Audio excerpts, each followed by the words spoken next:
Here we are back live.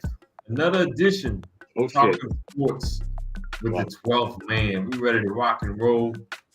We're going to have a jam-packed 1 hour edition on tonight. We're going to make it do what it do. JQ's liquored up. Don't warn everybody. Oh, man. JQ, I didn't tell him anything.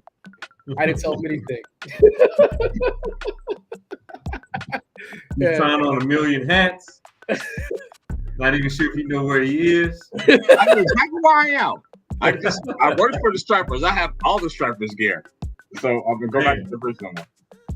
But you have to educate our viewers on who the Stripers. So the Gwinnett Stripers are the AAA team for the Atlanta Braves. They were the Gwinnett Braves, but you know, let's clue the people in. They changed the name, supposedly, because people said that they thought they were buying Atlanta Braves tickets and then showing up for the Gwinnett Braves ticket. I said, no, you didn't.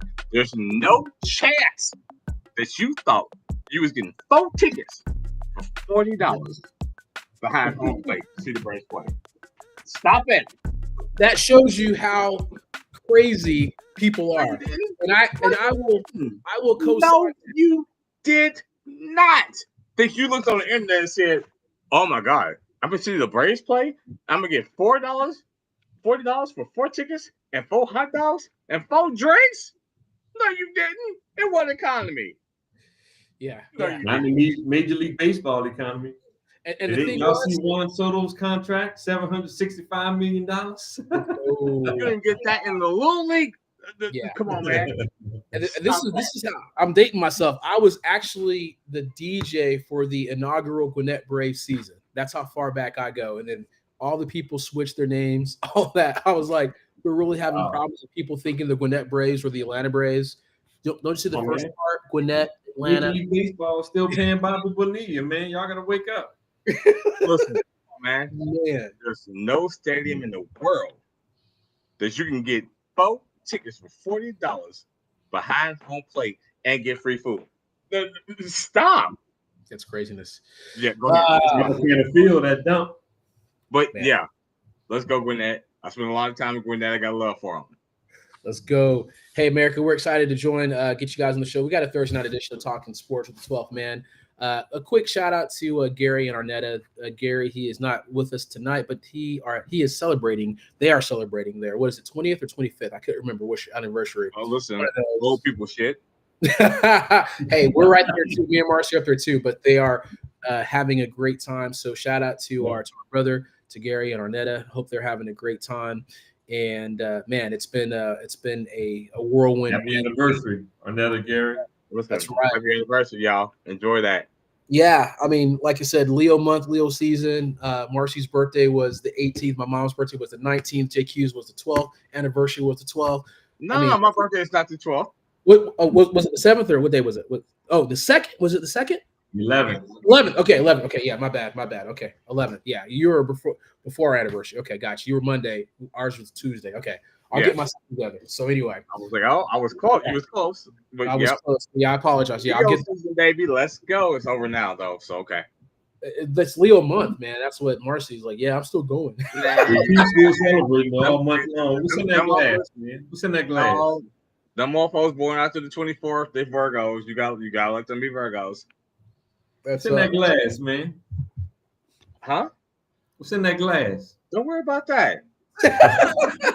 America, we're getting the true, authentic JQ. But really quickly, we appreciate you guys. We're gonna throw out where to follow us, all the fun stuff. We are on Twitter X at the number 12 THMEN Sports. We are streaming live on a couple platforms on Facebook, and that Facebook page is always Talking Sports with the 12th man. Or if you put in 12th man sports, you will find us in that arena. Hopefully we're looking right. Shout out to Gina. Shout out to Marcy for catching that. Hopefully we are straight. And then last but not least, on our YouTube page, another 12th man sports. So there's a lot of ways to find us. The crawl is right there. We got a lot of topics to get to. This is going to be a quick show.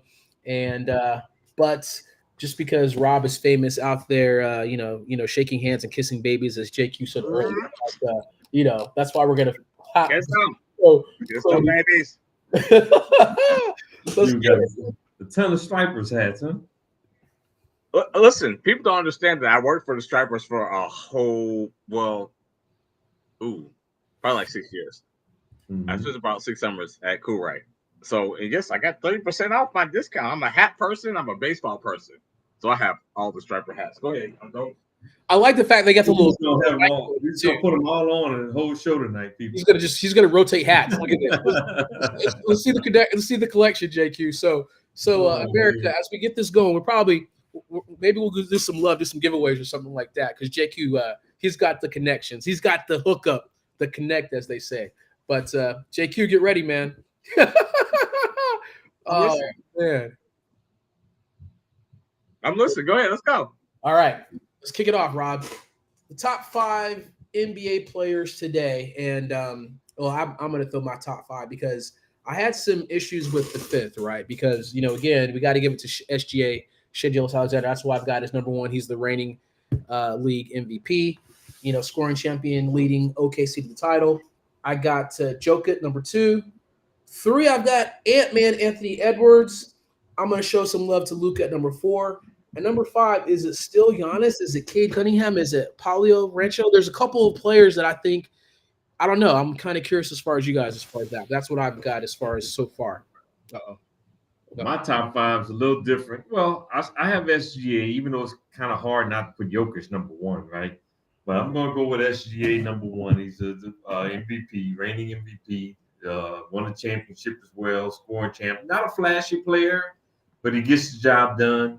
And he gets the job done on both ends of the floor. And that's the difference for me here. So I have him number 1. I have Jokic 2. I still have Giannis 3. When he's healthy, he's a beast, and he plays both ends of the floor at a high level, right? So I still have him at number 3. And yes, number 4, the old man, LeBron James, 41 years old, right?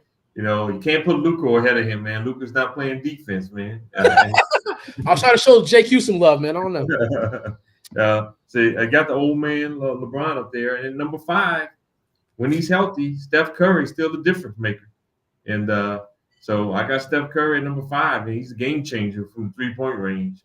He's not an elite defender, but man, he's a game changer, man. You trade 3s for 2s. There's a big difference. So those are my top 5. So I still got 2 of the old guys up there, LeBron and Steph. And shucks, if we didn't have those 2 guys on the Olympic team, we would have been the bronze medal last year. Listen, you better talk about it. Yes. Mm-hmm. Face of the league. The face of the league, love it or hate it, it's still LeBron James. If you want to argue this Steph Curry, fine. Have an argument about it. Sorry. Do the another Striper's hat. 18th hat of the night.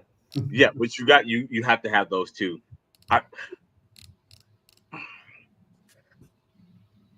And just think about it. The top 3 are foreign players. SGA, Canadian. Listen, Jokic, I don't feel like I did. Listen, Giannis, I know that he had a fantastic season. I do. I know. But I don't think I can put SGA in my top 5. Now that's a shocker. Who you putting? Not even in your top 5? I mean, you put Jokic ahead of him or Giannis. Yeah, and Giannis. That's 4. Right. But the biggest thing is when healthy, though. That's the thing too. I had LeBron, Steph, Giannis. I like Jokic. Yeah, it's not bad. Yeah, it's tough, man. I mean, I just don't know that I trust him like that.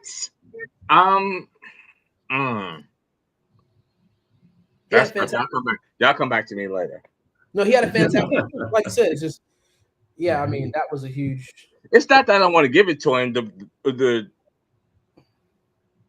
conflict, and I think you might, if I gave y'all a guess, whom the person I have a conflict with him as my 5th person, you might get it. What did you say, Rob? Who do you think I have a conflict with between SGA and who?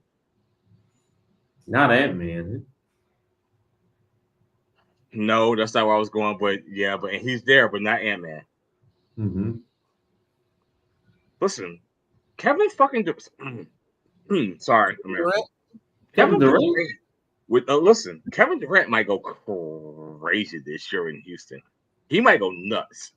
I know it's not. I'm an old person. I get it. I turned 48. Congrats to me. Listen. He might go crazy in Houston. He might go nuts. I'm not saying they're going to win it. That's not what I mean. But Kevin Durant's nuts. Sorry, Kevin Durant's stats might go crazy. He says JQ Mirror is not on. What about that? What about you? There you go. I put them in there. Thank you. I don't know, man. The Rockets for Kevin Durant might be the Lakers for LeBron James. When you're talking about, I go there, I'm the old head, I'm going to do what I do, but I have all of y'all doing what y'all do.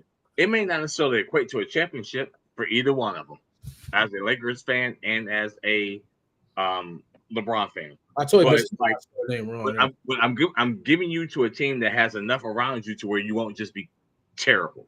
You know how good you do to help elevate it is what it is. But I'm going. You know what? Don't come back to me. Let's go to the next thing. I'm gonna go Kevin Durant number 5. I said what I said. Here's the only problem I have with Kevin Durant. I said what I said. And when you go back and look at the last couple of teams he was on, Phoenix, and I don't think it's all his fault, right? When you go back and look at what he did with Phoenix and with the Nets, I wonder if he elevates his team, right? And that's what my struggle is with Kevin Durant, why I can't put him in the top 5, right?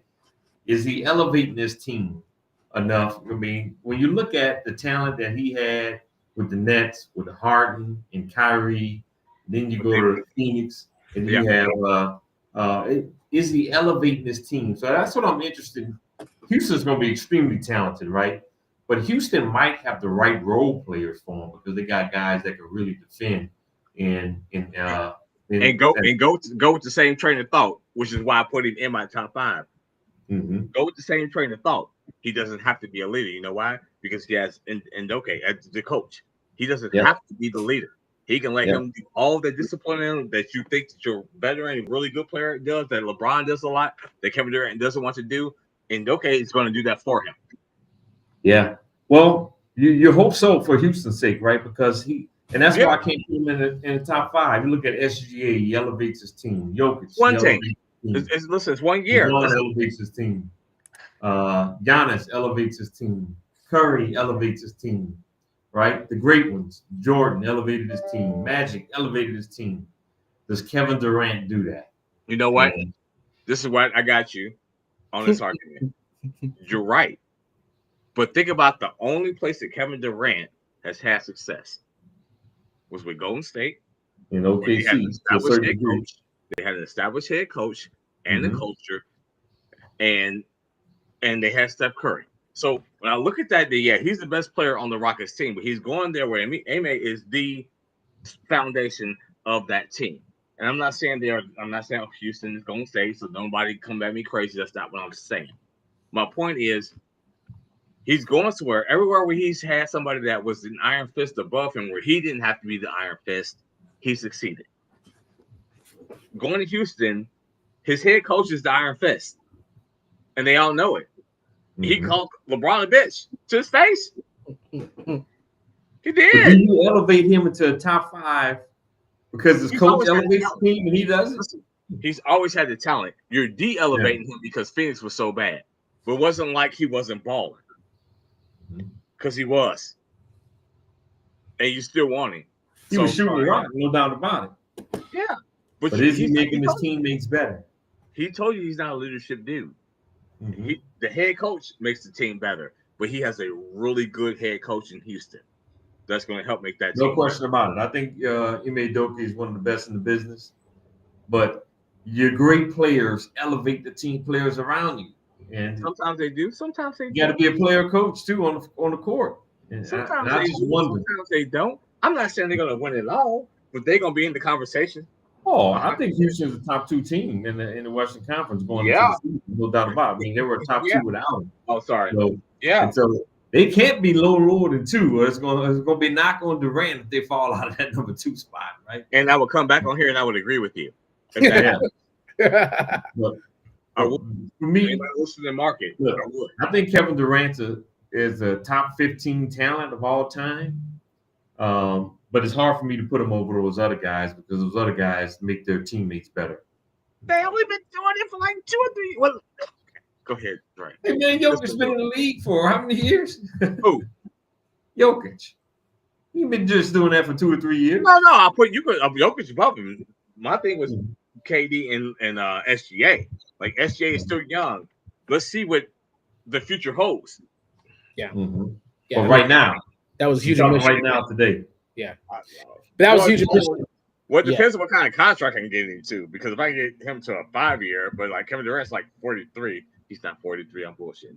I'm just saying he's old, but Kevin Durant, he's up there. He's a walking bucket. Yeah. You get buckets for sure. That was a mission for me leaving out LeBron, so I apologize. You know who he is? He's Carmelo Anthony with championships. Mm-hmm. Come at him, America. JQ, he's there for the taking. I ain't gonna put him ahead of. I'm not gonna. At least Durant plays some defense. Carmelo can't guard a statue. He's Carmelo. Can't guard any one of us on this show. Stop that. He's Carmelo Anthony with championships. He walked into a situation. No, I said that. I said get his Durant's money. a better defender, so I wouldn't even put Carmelo in this. I got you, but he walked into a ready-made team. Mm-hmm. Ready-made. Mm-hmm. They pursued him too. We're gonna talk about this forever, but we get it, So at the end of the day, it's like if you were and somebody was like, "Yo, the best companies out there," and you can say, and like we talk about, you're gonna take the money. Like, hey, this is it. This will make our life easy. Cool, So it's not like he didn't do shit. He's like he was playing well too for Golden State. He walked into a championship culture. I'm not hating on him at all. So if anybody listening, he's a great player, but all I'm saying is top 5 today. Did we put him in the top 5 today, and he's not elevating his team today?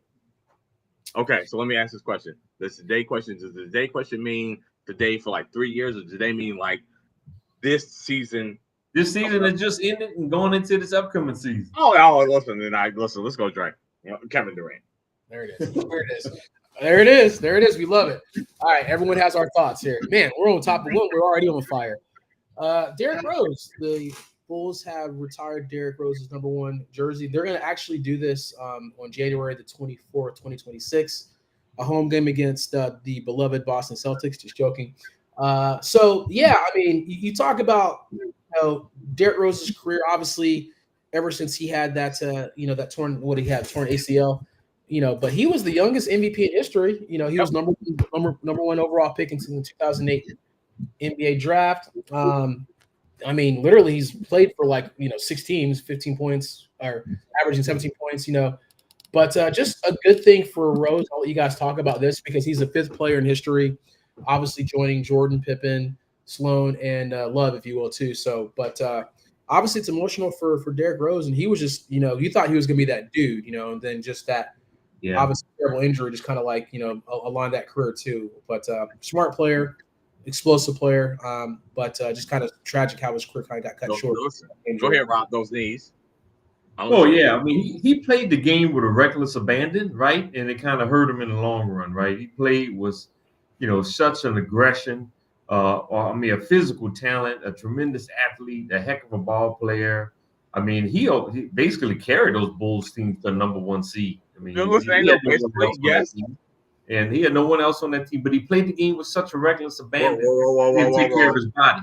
He still had Joakim on that team, and he had Taj Gibson, a young Taj Gibson. He still had people on that team. So but those guys weren't no superstars, man. When you get to the playoffs, you need another star on your team to win. I agree, but he's not playing with the 3 of us. Is all I'm saying. Go ahead. Well, I'm just saying, look, when you get to the play, you can win. We saw this even with LeBron throughout his career with Cleveland, where the second best player was Mo Williams and Zadrunas Agard. Listen, Daniel Marshall. Yeah, Danielle Marshall, Carlos Boozer. Yes, Augustus. He took those teams to the finals. So he took the championship with those guys. In the history of the NBA, but one of the few teams you can say that doesn't have 2 bona fide or 3 bona fide scorers on their team was maybe the 2004 Detroit Pistons, right? And they had Chauncey Billups, Rasheed Wallace, Ben Wallace, Rip Hamilton, right? Those were good players, but they weren't like those superstars. Jordan had Pippen. When LeBron got his titles, he had AD or Kyrie or somebody like that. Dwayne Wade. How you forget Dwayne Wade? Dwayne Wade, of course. And of course, Kobe and Shaq, and of course Bird, McHale, JQ's favorite team, Magic, Ball, all those teams. Dr. J didn't win his first title until he got Moses Malone 4-4-4. Right? I mean, Dr. J made it to the finals in '77. Couldn't beat Bill Walton by himself. He couldn't get over the hump. They were up 3-1 over the Celtics in '81, and all of a sudden the Celtics came back and beat him. But when he got 4-4-4, he got his title. And so you need another star. But getting back to Derrick Rose, well-deserved. I mean, he played the game with a reckless abandon, and I think it caught up to him in the long run with the injuries. Had a long career. But when he was in his prime, heck of a player and a great player to watch. Of course, he just never had another superstar to take that pressure off of him to get that team over the hump. And like I said, we've seen teams like this before. We get number 1 seeds, but by the time they get to the playoffs, you got to have those at least 2 stars to win the title. Listen, which is why I don't know who's around John Morant. Like, he's Derrick Rose. I'm like, what are you doing? You got to calm down. You need some better. John Morant is Derrick Rose. If you watch the way he goes to the hole and what he does, that's a great analogy. He's a great go to the whole thing, but he goes in crazy, just and ends up on the ground like this. You're like, bro, you got to just pick and choose your spots. Yeah, no, I mean, listen, Derrick was a problem. Derrick Rose is this topic, right, about him retiring. Listen, he was a problem. Get his jersey retired. Jersey retired. Yeah, he was a problem. But he can't get no statue. I'm sorry, he can't get no statue. You gonna put him next to Pippen or Michael Jordan? Who you gonna put him to? They just retired his jersey, man. We ain't talking about a statue yet. Listen, I know. I was just thinking ahead because I think y'all covered most of the. Don't think ahead, JQ. Don't think ahead, man. Yeah, my next thing was, can he get a statue? I was like, fuck no. Sorry. No, he can't get a statue. Give him a little bitty one, the one like Dwayne Wade got, right? Right. But he was a problem. Listen, man. He was a dog. I always follow Memphis because of all the wars. He was a problem. The injuries just robbed him what he could be. When I feel like him, I feel like Derrick Rose. I feel like Jay Williams. Yep. I feel like Grant Hill too. Grant Hill too. Grant Hill still lasted longer. I feel like Brandon Roy. I feel like John Wall. John Wall. John Wall had. He played with reckless abandon too. You could see it happening, and then the injuries just went. Steve Francis, Francis. But Steve Francis still had more years than them. Hardaway, same thing. A lot of guys, at least peak years. Like some of those dudes we talked about played longer, and they got a little bit more of the bag. But you feel like some of those dudes, like their peak years, just got cut so short because of the injuries, and you're like, what if of it? And Derrick Rose is definitely one of it. But of course, good on Chicago. But yeah, listen, you got to put him next to the back gate. He can't get no statue though. Yep. Yep. You're right. All right, let's get to the next one. We got to keep this going. Top 5 NFL pass rushers here. So, are we going Trey Hendrickson? Are we going Myles Garrett, T.J. Watt, Micah Parsons, and Will Anderson Jr.? That's what I'm thinking of my list. So, I'm curious as far as you guys is. That's a good list. I'm gonna still put Myles Garrett number 1. Yep. I mean, no. He's double, triple team. Trey led the NFL in sacks last year, though. Yeah, but you wouldn't. If you had Trey, Myles Garrett, and T.J. Watt available to lead your pass rush, who would you choose? Damn. Who would you choose? I hate them motherfuckers. No, you wouldn't. You wouldn't take him over Myles Garrett. No, you wouldn't. You wouldn't take him over Watt. You would not take him over Watt. No, you wouldn't. I'm taking him over Watt. Look, even since 2021, Myles Garrett's got 60 sacks. Okay. Few more than T.J. Watt. Okay. I'm taking Garrett. And he stays healthier more than Watt does. I'm putting Trey Hendrickson at number 3. I'm putting Mike Parsons 4. I'm putting Max Crosby 5. Ooh, Max Crosby, yes. I don't want to rank him because fuck most of them. Sorry. Sorry. This guy's on fire. You putting T.J. Watt a Pittsburgh Steeler number 1? Pittsburgh, Cleveland's the same nonsense. I don't want either one to succeed. So I'm not gonna go on record. Nick Hughes, happy hour. Okay, you know what? No.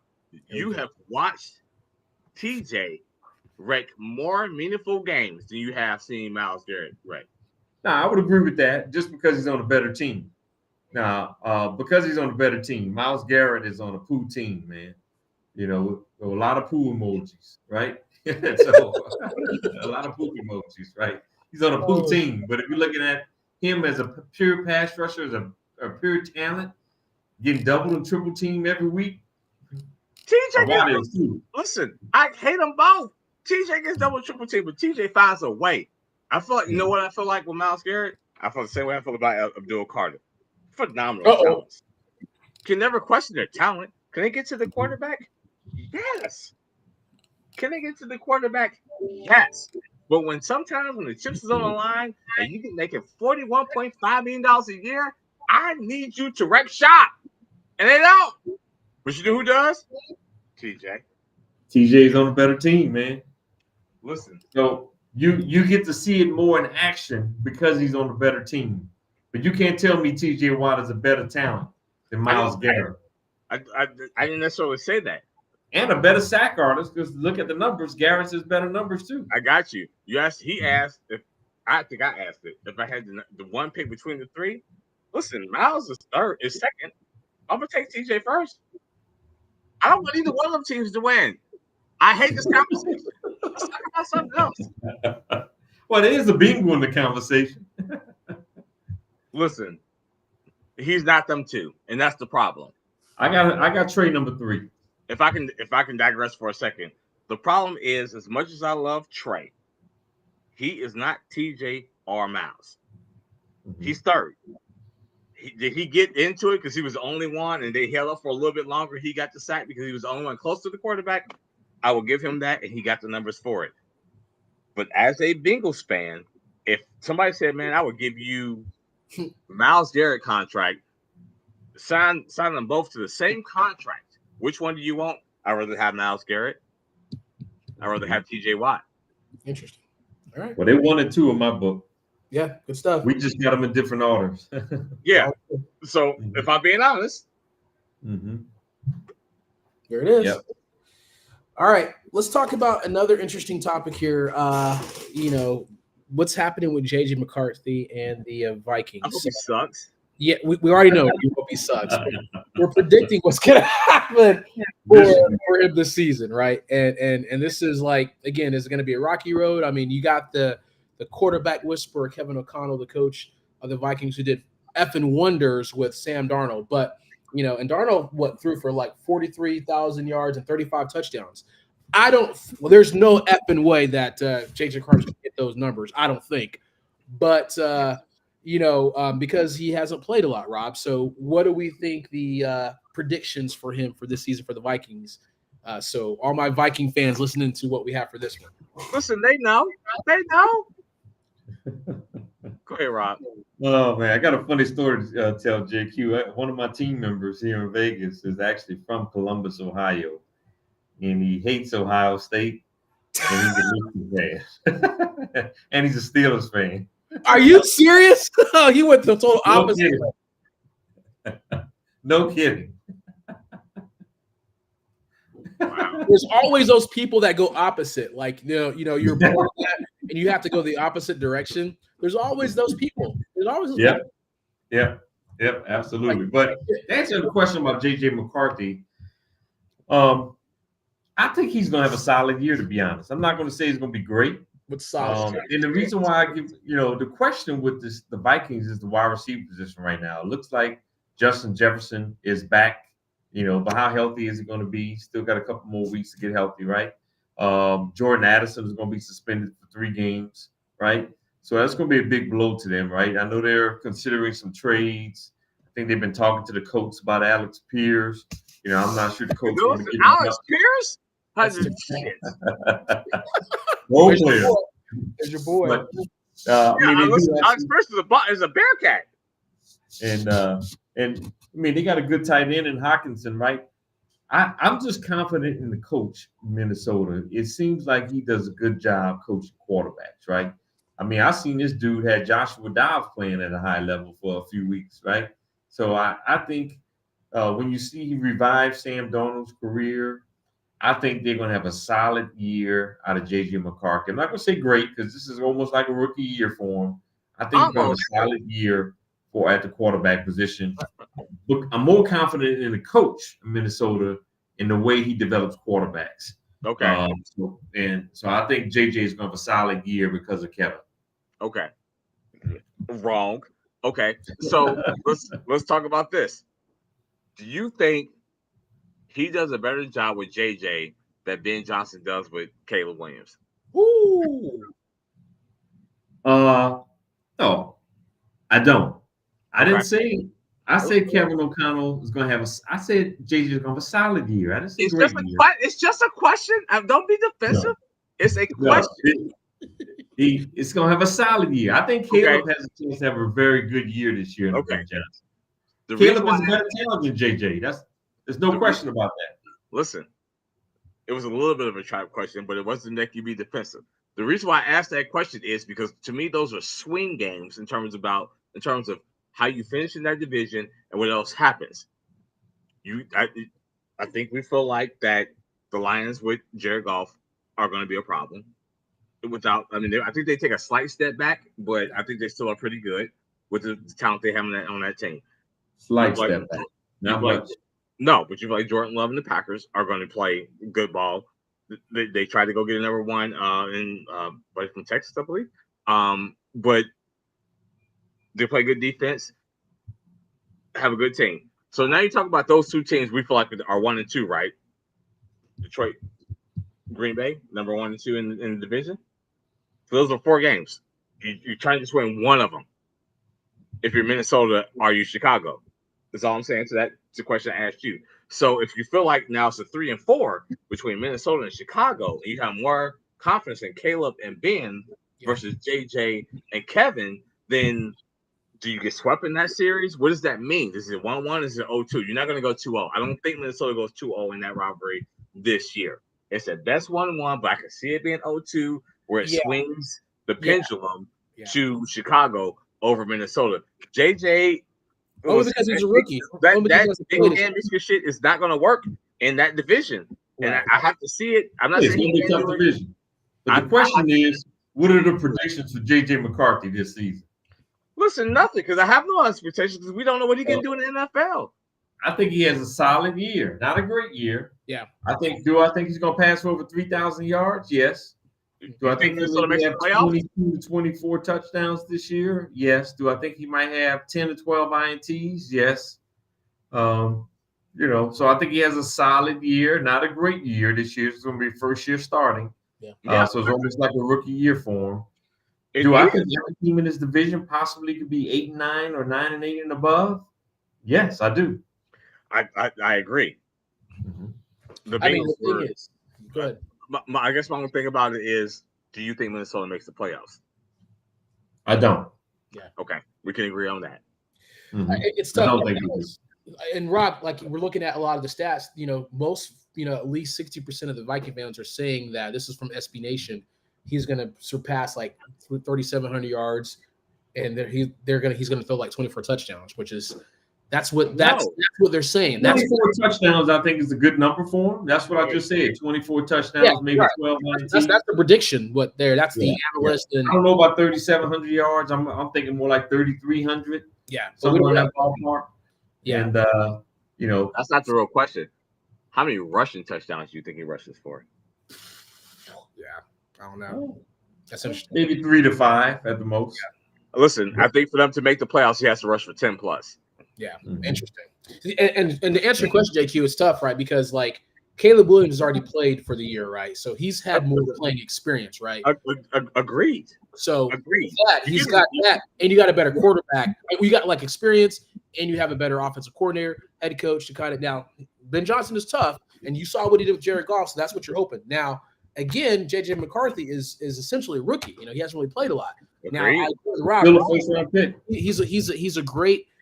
Kevin O'Connell's a quarterback whisperer. You saw what he did with Sam Darnold's career, but again, he's still a rookie. Sam Darnold was he's been in the league for at least like 10 years. I want to say. Yeah, but Sam Darnold was what in his draft? Was he was top 3, right? He was top 3. He was third pick overall. Top 3, yeah. Okay, that's what I thought. So you're still talking about somebody that he elevated that everybody thought was really good because he was initially the 3rd round pick. I mean, 3rd pick in the 1st round. It's just. JJ was picked ahead of Bo Nix too, so it's going to be interesting to compare those two too from Vikings fans' perspective. Yeah. I damn sure want to be Bo Nix with Patrick Mahomes' ass. God. Look, I think this Vikings team is still going to be competitive. I think they have one of the best defensive coordinators in the league in Brian Flores, right? Yep. And so I think from that perspective, I think this is still a team that has some weapons when healthy. Obviously, if Addison, Hawkinson, and Justin Jefferson are healthy, I mean, JJ McCarthy is set up for success based on what he has around him. Right, run game. With a defensive coordinator, run game, right? So he's set up for success. So I definitely anticipate this team being competitive. But do I think they make the playoffs? I think they fall short. Oh my God, I would mess with him. I would mess with him with all kinds of exotic schemes and man zone schemes just to see because you have to with Justin Jefferson mix it up. But if you take away the crutch of the run game, has he proven that he can just beat you with his arm? I don't think he has. Yeah, good stuff. Hey, real quick, I know Gary's on, the 49ers, they did make a move getting Skyy Moore from the Chiefs. The Chiefs traded the 2027 7th round pick and Skyy Moore for a 2027 6th round pick to the 49ers. 49ers, they've been having some serious injuries to the wide receiver room. Obviously, Brandon Ayuk is still sidelined. Jawan Jenkins is dealing with the calf issues. Demarcus Robinson, a 3-game suspension. Jordan Watkins, Jacob Cotty, Russell Graves, they're all out, man. They're all dealing with some injuries, man. So a depleted room right now for the 49ers. That's why they got that. And just for the Chiefs, the reason why they traded him because that wide receiver room is actually pretty loaded. So they can afford to give up a wide receiver at this juncture too. So that's kind of what's happening with that. Yeah, assuming we don't know how many games the Chiefs going to have Rashee Rice, but that's true. But assuming he's playing and Xavier Worthy takes another step this year, so we'll see. Yeah. Travis Kelce took a step back last year, so we'll see if he's going to old Travis Kelce's back or if Father Time is catching up. Yeah, that's tough. Let's keep this moving here. Let's talk about, and I'm glad I do want to get to a couple things before we wrap up because then we're going to try to get at least maybe like 10, 15 minutes. Rob, you let us know whenever you got to jump off too. Anthony Richardson is very interesting for the Colts, right? Because if you guys didn't know, and shout out to Naj. Naj actually was like prayers up for Anthony Richardson's family because he was like Daniel Damn Jones. It was hilarious about this because we know how much of a fan Naj was of Anthony Richardson. The fourth. Who was in the draft? That draft is looking interesting, Rob. You had CJ Stroud. Anthony Richardson was like the 4th pick. Mm-hmm. You're like, whoa, that's an interesting draft. Like, the person that maybe came out alive is so far CJ Stroud, but we'll talk about that later. But Daniel Jones is named a starter, and Richardson lost the battle. He's officially ruled out for the preseason finale. He's not even playing in that. And, Steichen, I don't know. It's kind of messed up because he was talking about, hey, he's been injured. Daniel Jones has come in and worked hard. He's been the veteran. But and everyone's talking about how great of work ethic Daniel Jones has, but he's still shitty, I think. And it's just injuries, man. And go ahead. Sorry, my bad. I had Dart come in. Listen, he's still Daniel Jones. If somebody drafts you for the most part, like the Giants drafted Daniel Jones, 6th pick, I think, in the 1st round. 6th pick. Yeah, you're supposed to be that guy. Guys like that, that guy, don't come loose. They don't. When the team that drafted them believe in them, they don't come loose. So then they come loose to you, to your 4th pick in the 1st round. Yeah. Supposed to be the brand new Cam Newton. I think Nas is gonna have to go be head coach somewhere so he can go trade for Anthony Richardson. Listen, he don't want to talk about it. He didn't want to talk about it at all. He tried to tell us about how great Anthony Richardson was going to be. I almost forgot about that, Rob. Yeah, he was a huge Anthony Richardson fan. He was like, he's been number 1 overall. We're like, time out. Beyond just advocating for that dude, he talked trash to all of us who went against the Anthony Richardson pick in fantasy and when he was bad in the game, Florida or NFL. When I take you the 4th pick and you've been hurt, and then you come out to game talking about because you're tired, and then I get a retread that people have made fun of, and then I name him the starting quarterback above you. Wow. Yeah. Then he came out of the preseason game because of the little finger injury.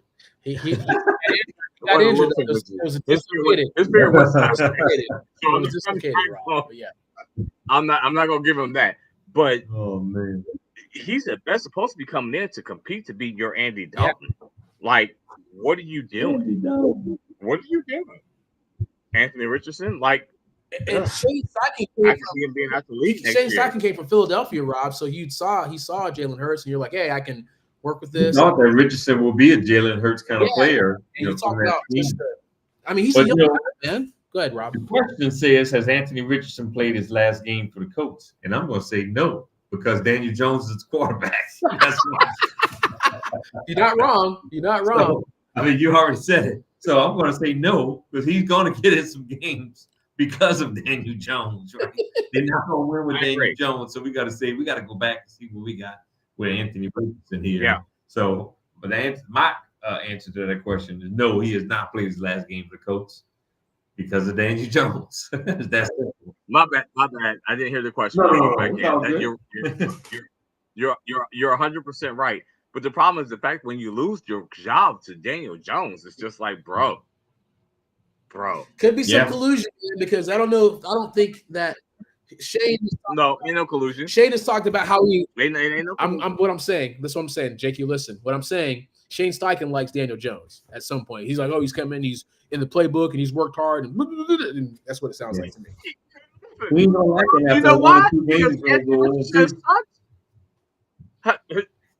Nobody walked into the season saying, I just love me some Daniel Jones. They didn't. They drafted him to be that dude. He's not being that dude, so you have to talk yourself into whatever you got to talk yourself into to make it work. Mm-hmm. If Anthony Richardson, 4th overall pick in his draft class, number 1.4, and we're bringing Daniel Jones in, and you forget, he's making more money than Aaron Rodgers is this year. Damn. Daniel Jones is. So that tells you a lot more also about how they felt about Anthony Richardson, because it was like, we might have to start this dude. We got to give him bottom of the line, starting line money for a year. Man, Colts first 2 games at home, and they might be 0-2 at home. Dolphins and Broncos. Oh, listen. There's no chance he's losing to the Broncos. That Dolphins game. Take the over. Yeah, the Dolphins ain't doing shit either though. So that's I can't wait to see. Does it tell you what the over is in that Dolphins Colts game? What is it? I didn't see it. No, did you say they playing? But you told us they're playing. The Dolphins are playing the Colts in week 1. Yeah. Mm-hmm. What you looking at right now? Does it give you? I don't see the over and under on it yet. Okay, well you keep talking. I'm gonna look it over because I 100% want to take the over. And they ain't gonna play no defense in that game. They're picking the Colts to win, actually. So let's talk about this. Yeah, but what's the over under? I don't know who's gonna win. That can go either way. Pick them. I want the over. Naj just texted me. He said, "I'll catch you next week." He could add that his Jaguars are a sleeper team, and he thinks that Cohen fixes Trevor Lawrence. That's what he just said. Oh my God.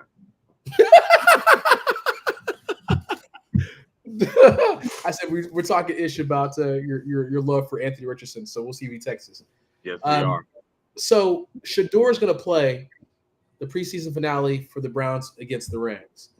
The Browns have already said that Joe Flacco is going to be their starting quarterback. We said we knew that. We knew that 100%. But like 85 years old. Kenny Pickett, Dylan Gabriel, and Shedeur. So right now, this is interesting, right? The Browns wanted Kenny to be number 2. Now they created this instant problem. They got Dylan Gabriel's ass saying some crazy comments. I'm about, got some entertainers here, and I'm just here to compete. Dylan, get the hell out of here, man. You get one good game, man, and you talk. How is Shedeur not ahead of Dylan on the depth chart? How is Shedeur still 4 and Dylan is 3? Dylan got drafted 3rd round, and he got drafted 5th. That's the you got to go by what you see. That dude had 2 turnovers. Shedeur had 0 turnovers. Rob. I mean, we know why, right? But I'm asking a hypothetical question. How is he not number 3 on the depth chart over Dylan Gabriel? I agree. Mm-hmm. We just have to point out to the people that we know why. Mm-hmm. Jaxson Dart played well, right? In his he looked outstanding. So right now you got Jameson, you got Russell Wilson, and you got Jaxson Dart. So are the Giants looking smart now? I mean, it's preseason. You don't want to get overly excited, but Russell Wilson messed around and struggled with early in the season. Listen, and the team needed a veteran quarterback. Yep. Johnny would trade Russell. Jackson, you're our guy. I mean, I watched a good bit of that game this past weekend, and I was actually pretty impressed with what I saw out of Jaxson Dart. And I'm going to say this, and I know we all are rooting for Shedeur except for JQ. Like, listen, 100%. Listen, I want him to win, just not in Cleveland. But Jaxson Dart has been the most impressive rookie quarterback, even more than Cam Ward, even though Cam Ward had some receivers that dropped some beautiful passes. But Jaxson Dart's been the most impressive quarterback I've seen in the preseason as a rookie. Listen, I love Rob when he goes first because he's always going to give me the analytical piece of it, and I don't even have to touch on it no more. When you see Jaxson Dart, I watched that drive tonight. If you didn't watch it, America, when he went down and I was talking to my buddy who I was sitting next to him, Happy Hour Jenkins. He's a Giants fan. We're watching the game. They got the play call in early. I watched Jaxson Dart run motion and identify man coverage, run the motion back and make sure it was still man coverage, hike it, get it to him, and then hit it to, I think, the tight end in the middle of the end zone for that touchdown. The fact that he has enough of the playbook to get the call in early enough to where he can run motion twice to identify the coverage, make the right read. You know what? Further let me know he's that dude. Malik Neighbors, LSU. Comes up as the first dude to read, jumped up, chest bump, go in, and they do that to each other. I said, ooh, Russell Wilson, that is not good for you. When Malik Neighbors is the first guy to meet him off the field, he's the first guy to meet him off the field and chest bumping. I said, and I correlate that to Shedeur with the Gabriel. Who was Shedeur talking to the whole game mic'd up? And I think when they're both mic'd up, I think that's just the relationship they have. Myles Garrett. Yep. Yeah. Yep. And actually, Myles Garrett is with Shedeur, and Malik Neighbors is with Jaxson Dart. Mm-hmm. I'm going to go with where the money takes me. Yeah. Come on, man. And this was probably Jaxson Dart's worst game from an accuracy standpoint tonight. He was 6 out of 12. Still didn't turn the ball over, 81 yards. He had a 23-yard run, which was nice. But yeah, overall, he's been pretty darn impressive. Listen, I'm gonna let you move on so we can get Rob going. For our viewers listening to it, honestly, for Jaxson Dart in that game, we all have our favorite teams. We've all seen our quarterbacks who make a lot of money get a play call late in the playbook, and then they can't do what Jaxson Dart did today. The fact that in this preseason game as a rookie, he was able to take that play call with 23 seconds left in it, get them lined up, run the motion to identify the coverage, and hear them respond to the motion, kill, and then come back with another motion to it and still get it to the right place. If you're a Giants fan, should make you really, really excited, because that means he has a command of the playbook. Their instinct. He understood what he saw. He made sure he saw what he saw and hit the right man. Like, you should be excited about that. Yeah. You almost have to wonder, should they go with him day one, right? Nope. And move on to Nope. Love it. Hey, just a little FYI, guys, little fun fact. The 2023 draft, in the same draft that we had C.J. Stroud, Bryce Young and Anthony Richardson, Danny DeVito was drafted in that draft too, by the way. Just want to let you know.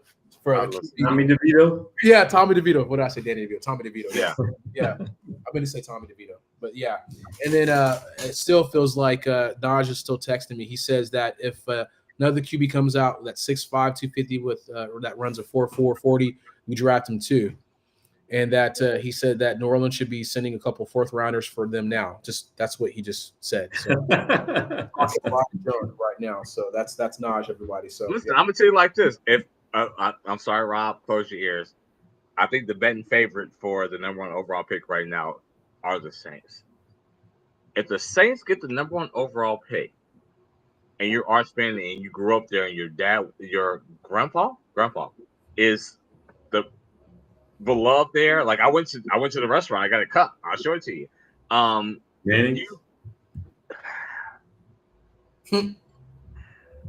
You got to come out, don't you? Yeah, we'll see. Rob don't want to hear that, JQ. Rob don't want to hear that. Well, I mean, look, I said the betting favorite. I didn't say JQ's favorite. I said the betting favorite. Y'all heard me say it on this show. I'm picking the Saints dead last in the NFC South this year. Look, I've said that. So, I mean, I'm a fan. Do I want them to win? Absolutely. But I'm a realist at the same time. No, you don't. I'm gonna be No, you don't. You don't want to win because you want to have number 1 overall pick to get you a quarterback for the next 10 years. Yes, you do. Your pride won't let you say it out loud. I always want them to win. I'm always going to root for them to win. Listen, America, I feel the same way. Mm-hmm. I don't want to go 0-17. Mm-hmm. I don't. I don't want to go 5-12 either. Yes, you do. You want to go 5-12. I just want to go 5-12, man. Only because 17 every year. Listen, in this year, where Arch is the best quarterback and he said he's going to stay for 2 years, I feel like the only team that could get him to come out a year early are the New Orleans Saints. I agree with that. Yeah, look, there's a possibility of that. And obviously, we got to play the season out. Archie, the granddad Archie, has said that he was going to stay for 2 years. But I don't know if y'all saw the interview with Arch the other day, right? Listen, because Arch is watching football like, bro, I love New Orleans. I would love to stay here. I don't need to. Arch made the comment. He said, look, I don't know where my granddad gets that from. I don't know what decision I'm going to make, after this season. Now, look, if you look at historically in the family, Peyton and Eli have stayed all 4 years. They don't need money. And now today, Peyton and Eli was in college. They didn't have nil money and they stayed in school. But they don't need the nil money. They rich. Archie. I'm rich, bitch. Archie could stay in school and still get $10 million. Listen, he can. And I'm not saying to me, it feels like for him and what they have happening, it's either the right, it's hard to go to the right football organization if they're number 1 pick. That means they're terrible for a reason. They get the number 1 pick if you fight your Arch. But given that you are a Louisiana kid, and if New Orleans gets it, the stories they would tell about you going back to resurrect the Saints when your grandpa went back to listen, I just don't know if he could pass that up. Yeah, we'll have to see. Yeah. Speaking of the draft, and we'll wrap this up, and you guys can pick your last topic. So I know going into the 2026 draft, so let's talk about the consensus top 32. So we know there's a lot of quarterbacks for some teams that are looking at that. Shit, dude. No, listen, if Drew All is one of them, that means it's trash. We said this last week, how there's going to be some crazy person that's going to just naturally elevate out of nowhere, because it happens every year, right? Because we talked about Anthony Richardson. That's messed up. Came out of nowhere. Yeah. Joe Burrow came out of nowhere. Obviously, he had a phenomenal year. So, yeah, there's going to be some risers and there's going to be some fallers for sure. But, does Cade Klubnik do his thing? Is Gary? Yeah, listen, no, not at all. Okay. A lot of NFL scouts are high on Drew Allar, but I just wonder who he's going to have on the perimeter this year. I mean, Penn State's got a lot of transfer portal guys on the perimeter. Yeah. I don't see where he has an elite receiver that can elevate him in this draft, in my opinion, right? So, we'll have to see what the NFL scouts are seeing in him. But I just wonder who he's going to throw the football. To me, that's the one weakness on this Penn State team is wide receiver position. Yeah. They're loaded at running back. They're loaded on offensive line. They're loaded on defense. It's the same way for years. So what? If you can play man-to-man outside and load the box, you can stop Penn State. It's the same formula. Yep. Absolutely. Well, right now, I have Arch Manning number 1. We'll see if he comes out or not. But for the sake of this, I got a number 1. Number 2, Lenore Sellers. There it is. Quarterback, South Carolina, right? He might be in Naj Anthony Richardson formula, right? 6'5", 40 pounds, could throw it and he can run it. But I have him at number 2. Alabama, in my opinion, along with University of Miami, is probably one of the best offensive lines in college football. Caden Proctor is a big reason of that. And I have him at number 3, offensive tackle from Alabama. They probably have the 2 best offensive lines in college football. Number 4, TJ Parker, edge rusher, Clemson. I think Clemson is got the best defensive line in the country. When you look at TJ Parker, another defensive man from Clemson ever again in America. Never be excited about it. Don't what? About it. Now, listen, name the last defensive man from the Clemson that was great. That don't mean these guys gonna be great. I got one, and Miles Murphy. He sucks.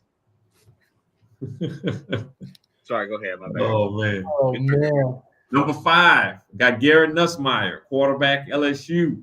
Shit. Number 6, got Caleb Downs, safety, Ohio State. And I just talked about Miami's offensive line, Francis Magawa, offensive tackle from University of Miami. And Keldrick Falk, edge rusher, Auburn. And arguably the best linebacker in college football, Anthony Hill, Texas. And then I'll round out my top 10. Jamad McCoy, cornerback out of Tennessee. Those are my top 10 as of right now. Some other guys to look out for: Jeremiah Love, running back, Notre Dame. Cornell Tate, wide receiver, Ohio State. Nico Amalova, however you pronounce his name, quarterback, UCLA. Drew Shelton, offensive tackle from Penn State. Blake Miller, offensive tackle from Clemson. So those are just some guys to think about. And Cade Klubnik, too. I have him number 20, Clemson. There's not a lot of Nittany Lions wide receivers in the NFL, but there are. You got to give a shout out to Chris Godwin. Chris Godwin's one. Bobby Ingram was one. Allen Robinson was another good wide receiver. But if you will, back to Allen Robinson. But that's all you got, But again, because we're looking at. I was trying to whenever Rob mentioned, who's Drew Allard going to have somebody to pass to. He was like, man, I was kind of figuring out who. It don't matter. No matter who it is. No matter who it is. It could be. I don't have Drew Allard that high, but NFL scouts right now have him going in the top 5. Wow. They also had Kerry Collins going that high. How'd that work out? I'm gonna have to be from Missouri. They're gonna just show me. Listen, show me twice and 3 times on Sunday. Yeah.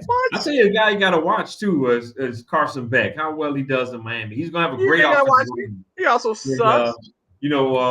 Georgia's offensive line was not the best last year, right? His receivers had Aaron Smith dropping the ball. Carson Beck is going to have one of the best offensive lines in college football this year in Miami. So I don't have him in the first round right now. But Andre, to your point of talking about a guy that may rise, he's a guy that's a sleeper. You got to watch. Oh my God. Listen, Gary Merrill. Hey, Joe Burrow going into his senior year was a 5th round draft pick, rose all the way to number 1. Miami Daniels was a 3rd or 4th round pick, rose all the way to number 2 pick overall, right? Maybe should have been number 1, right? So to Andre's point, I'm just naming the guy who might rise in this draft. We don't know that. There's going to be somebody that rises. So I get it. We talk about quarterbacks artificially rising all the time. That's my term. Kevin Jennings, SMU. Watch him too. Listen, stop it. Got their doors blown off. Listen, Carson Beck's decision making. We don't have to talk about it. Another year coaching, another year in college. Look, like I said, Joe Burrow was a 5th round pick going into the senior year. But you know what you didn't do? See him outside making bad decisions and questionable decisions. How about that for Carson Beck? You see him outside. Joe Burrow did make some questionable decisions his junior year in that bowl game. He took some stupid hits. Who did? He sure did. Who did? Joe Burrow. Listen, he's a competitor on the field. I'm talking about off the field. His decision making for the world to see has not been great. And I want to give you the keys to the franchise. Pass. You're going to find out. And if it's not, then that means it's some nonsense. Because if Shedeur falls because you feel like he's a celebrity and only in it for the life, then who is Carson Beck? All I did was name a few guys that, depending on what kind of season they have. I got you. We can't remember. We can't forget going into last year, Carson Beck was considered a top 5 pick, and he failed. Not by me. Carson Beck? Would you take Carson Beck on Ohio State? Hell no. Okay. I'd rather have Julian Saying. Listen, you ain't like Will Smith. You ain't like CJ Stroud. You ain't like nobody, man. I don't like nobody. I need to. I'm like Missouri. I'm the show me state. I don't like nobody preseason. I don't. Oh God! Whoa! But and to my point though, I love you some CJ, but outside of Will Howard here, and he left up the Oregon game, but then everybody helped. He made some good throws. He had a good take in the playoffs this year, but everybody else I'm talking about didn't win no chips, so I wasn't necessarily wrong. It's true. It's true. Yeah, well, Ohio State had a loaded roster. I mean, nobody would say Will Howard was the best quarterback, but Ohio State had a loaded roster. Listen, yes, he did. But my challenge to it is this: how do you take Gabriel over Will Howard? I watched Will Howard make some throws on that run. You can say what you want to say. He made some throws on that playoff run. I was sitting there like, okay, Will, did he run for some first downs? Yes. But did he make some good throws in tight windows? Yes, he did. And I was like, well, okay. Then he went to fucking Pittsburgh. Sorry, go ahead. I'm still drinking. Wrap us up. Last topic, guys. Let's wrap this up. Man. Pick your last topic and let's go. Listen, I'm going to chill out because I'm a lot. Because I was going to pick the overrated teams and then I was going to go on a long rant. So, go ahead, Rob. Go ahead and call Penn State overrated. No, listen, no, I'm not going to do it. You want me to go out here and be wild out? That's exactly who he's going to say. That's exactly who he's going to say. Yeah, I was going to call them overrated too. They were in my 5 too. Oh God. Now, listen, do I think Penn State's going to be a playoff team this year? I do, right? But do I think they're overrated? Yes, I do. They always are. James Franklin. So who are your 5, Rob? I'm interested to hear. Who are your 5? Mine is Florida State. Listen, love it. Fuck them. Florida State, Penn State, USC. Yes. I'm going off the top of my head here. Florida. They got. I don't think they're overrated, but they got a hard schedule. They do have a hard schedule.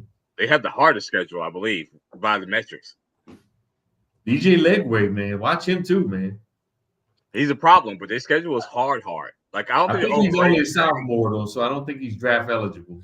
Yeah, but their schedule is crazy, so I'm not gonna call them overrated. Their schedule is. They have one of the toughest schedules in college football this year. The first three I was with you on: Penn State, USC, and UCLA. You could put UCLA in that number. It's an overrated football program. Mm-hmm. But listen, Oklahoma. Well, Texas A&M was my other one. Texas A&M. They're every year. Texas A&M. All these recruits that they're getting. Yes, I'm with you. And Oklahoma. Mm-hmm. Yep. Oklahoma. Although I think Oklahoma could be a sleeper. You know what? I agree. I might have to bite that one back. So I think Oklahoma might be good this year, but they have been overrated. But the other ones I'm 100% with you on. I just didn't want to be out here on these streets by myself first because you already bashed Abdul Carter from Penn State, and you already bashing Drew Allar. You already bashing James Franklin. We know how you feel about Penn State. Man, probably the only person in America that doesn't think Michael Parsons is a good player. No, Michael Parsons is the beast. Michael Parsons is the beast. Jerry's wild. Michael Parsons is the beast.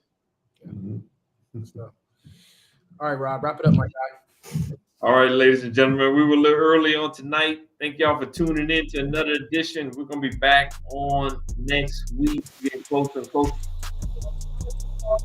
We've got to make a prediction.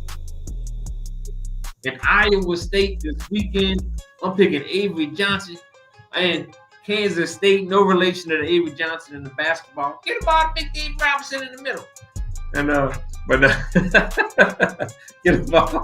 Not that there's no relation, but I'm going with Avery Johnson at a dual threat quarterback from Kansas State to beat Iowa State in Dublin this year. Sound like I've been drinking what JQ's been drinking now, right?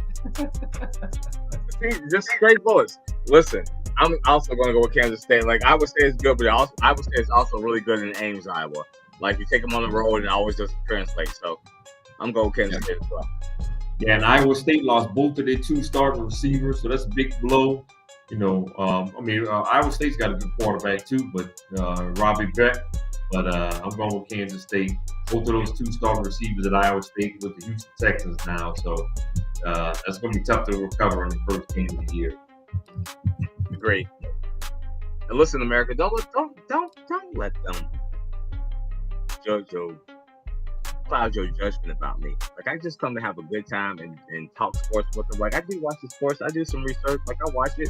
I have to look it up because I watched it firsthand. So don't let the hate get to you. Scrolling at the bottom of the screen, y'all. JQ, Happy Hour Jenkins. Listen, I watch it for y'all. I watch it for me. I watch it for y'all. How about that? No, my screen's on the other monitor, Rob. All right, ladies and gentlemen, we'll be back next week. College football. The big weekend in college football is the following weekend, so we got some predictions for you coming up. I'm going to be at the LSU Clemson game in Clemson, South Carolina. I can't wait. We're going to get it. NFL around the corner, so we got a lot to talk about. And there's your Penn State hater right there. JQ, Happy Hour Jenkins. We appreciate you guys.